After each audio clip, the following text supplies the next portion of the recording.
In 1975, a British engineer found something in the Formula One rulebook that nobody had thought to look for. He built a car around it in secret, told almost no one. In the factory, it sat under a tarpaulin, with hoops fitted over the wheel arches, shaped to look like a normal car from a distance. His own drivers had no idea what was being built for them. When he finally pulled the cover off, half the journalists in the room decided it was a stunt. The car had 6 wheels. It won a Grand Prix. Then Formula One banned it. The official reason was safety. That wasn't the whole story.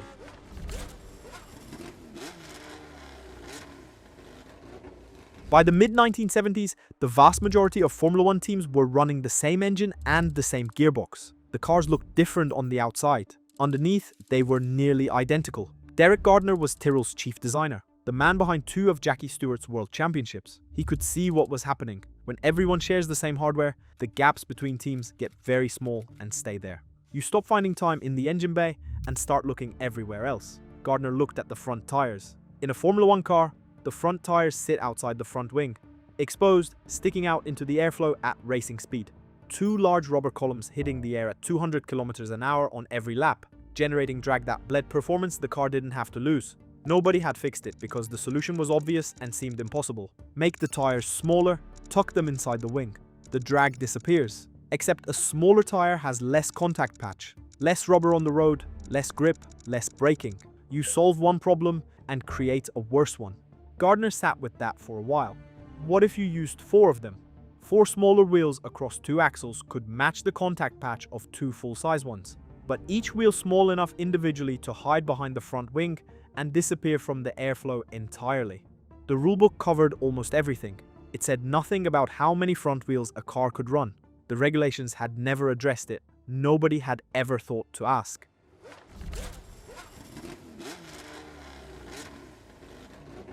The project was called Project 34.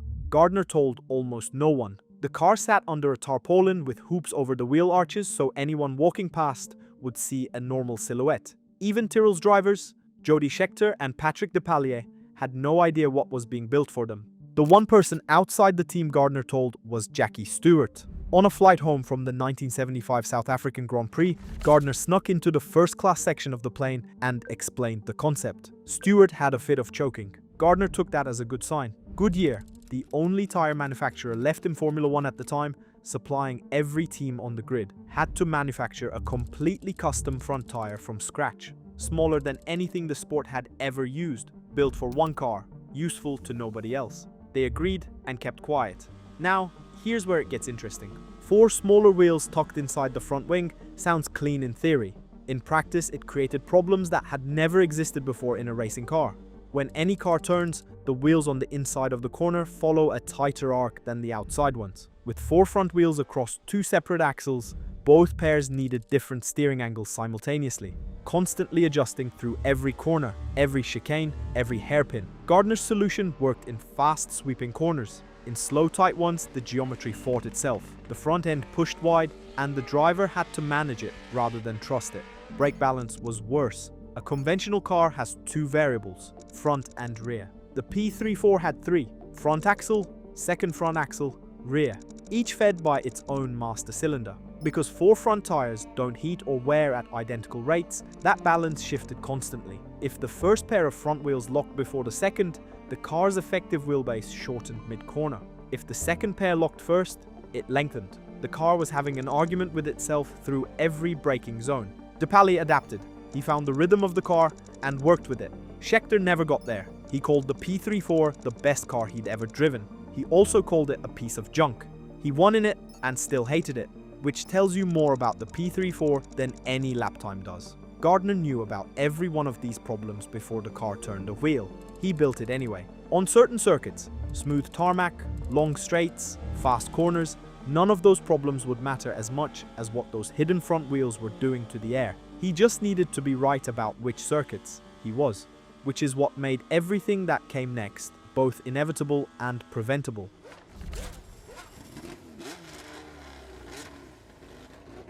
The flaw in the P34 wasn't the design, it was the tires. When Goodyear agreed to manufacture those custom front tires, they were doing a favor for a long-standing partner. They weren't signing up to run a parallel development program indefinitely for one team for a product with no other use in motorsport, alongside their standard Formula One range. Then Michelin entered Formula One in 1977, supplying Renault. Goodyear redirected everything toward competing with Michelin's radial tire technology.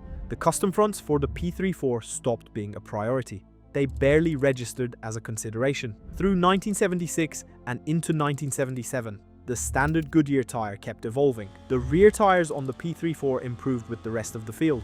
The front tires barely moved. Nobody at Goodyear said that out loud. Nobody had to. The development data made it plain. The rear end gained grip. The front didn't keep pace. A car that had been precise in 1976 became harder to read, harder to trust, harder to extract a lap time from.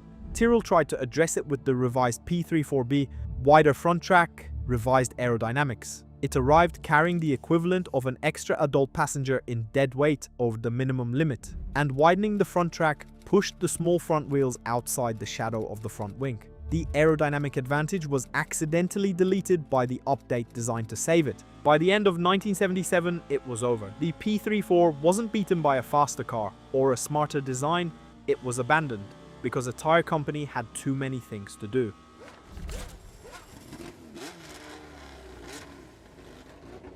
While the P34 was falling apart through 1977, the rest of Formula One had been quietly building their own six-wheeled cars. A six-wheeled car had won a Grand Prix. Nobody could ignore that. But the teams that followed drew a different conclusion from Gardner. His logic was aerodynamic. Smaller front wheels, less drag. The others looked at the rear. In Formula One, every horsepower produced by the engine has to transfer through the rear tires into the tarmac. More rear rubber means more traction, less wheel spin, faster acceleration out of every corner. 4 rear wheels would find more lap time than any aerodynamic trick at the front. Ferrari built the 312 T6. 4 rear wheels arranged side by side on a single widened axle, so wide it exceeded Formula One's maximum width limit. Lauda and Reutemann both tested it. Reutemann crashed it when a rear upright failed. Ferrari shelved it without explanation. March built the 240, converting an existing chassis in a quiet corner of the factory. The gearbox failed on its first lap at Silverstone. It never raced. Williams were different. By 1982, they were one of the most successful constructors in the sport, and when they built a six-wheeled car, they did it properly. The FW08B had 4 rear wheels in tandem, 2 full axles, one directly behind the other, each with its own final drive. They'd already tested the concept on a modified car with Alan Jones at the wheel. The FW08B was the purpose-built version. In testing, the traction out of slow corners was described as phenomenal. Standing start runs showed the car launching without wheel spin in a way the conventional Williams simply couldn't match. And it was doing this while carrying significantly more weight than the car it was supposed to replace. The wind tunnel data was alarming. With proper development, this car was going to be faster than anything Williams were already racing. If it had raced and won, every team would have had to follow. Every team needing bespoke rear tires, different sizes, different compounds, a completely new product line that nobody had agreed to develop. Goodyear had already shown what happened when a tire company tried to maintain a bespoke product for one team. The P34 fronts had stagnated within a season. Now multiply that across the entire grid. The FIA looked at where this was heading. In 1983, they closed the door.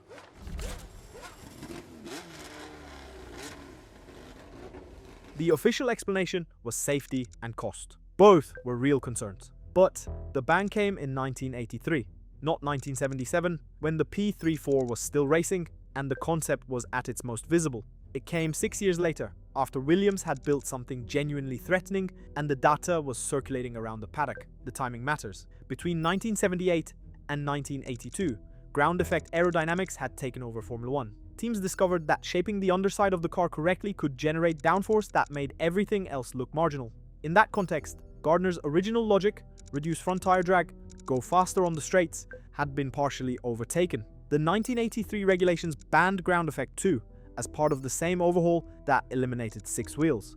The Williams rear concept was a different argument entirely. Traction, the ability to put power through the rear tires into the road, was still a fundamental limit of lap time. Banning ground effect didn't change that. In the flat bottom era that followed, mechanical grip became more valuable than it had been in years. The FW08B was pointing at an advantage that was only going to grow. Inside a FOCA meeting in late 1982, the argument that settled it was practical. Six-wheeled cars would drive up costs and create chaos during pit stops. Those concerns were real, but they landed at exactly the moment Williams data was in circulation, and everyone in the paddock understood what the FW08B represented. The ban was framed around cost and safety because those were the arguments that held up publicly. The deeper reality was that Formula One had seen the data, understood where it was going, and decided it didn't want to find out. The FW08B went into storage. It's part of the Williams Heritage Collection. It still exists. It still runs. Jonathan Palmer drove it at Goodwood in 1995. It has never competed in a Formula One race. The Ferrari 312 T6 was broken up. The March 240 disappeared. And every Formula One car built since 1983 has had exactly 4 wheels.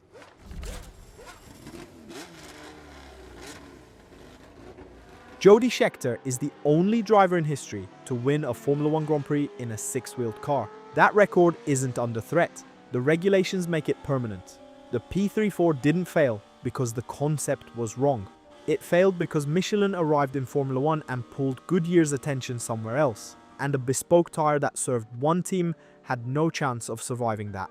If Goodyear had kept pace, the car every other team was already copying might have defined what Formula One looked like for years. Instead, the Williams FW08B went into storage.